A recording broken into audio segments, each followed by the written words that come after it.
গুরুত্বপূর্ণ কিছু টিপস নিয়ে আপনাদের মাঝে চলে আসলাম। আসুন আমরা কথা না বলে আমরা কমলার কাছ থেকে শুনে আসি কমলা কি বলে। আমি কমলা রে, আমার খোসা ডাস্টবিনে ফেলিস কেন? শুকিয়ে পাউডার বানিয়ে মুখে মাখ, হিরোইনের মতো চকচক করবি রে, বুঝলি? খুব সুন্দর কমলা বলেছে কমলার উপকারিতা। আসুন আমরা আদার কাছ থেকে শুনে আসি আদা কি বলে।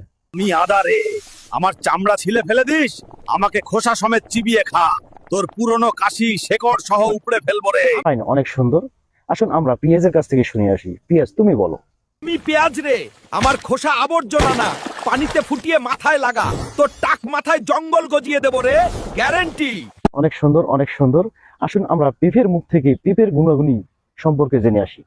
আমি পাকা পেঁপে রে, আমার বিচিগুলো কি বিষ? ওগুলো শুকিয়ে গুঁড়ো করে খা, তোর লিভারের সব ময়লা ধুয়ে সাফ করে দেবো রে। অনেক সুন্দর। ভিডিওটি ভালো লাগলে লাইক কমেন্ট শেয়ার দিয়ে যাবেন। আর সুন্দর টিপস পেতে হলে আমার পেজটি ফলো দিয়ে পাশেই থাকবেন। ধন্যবাদ।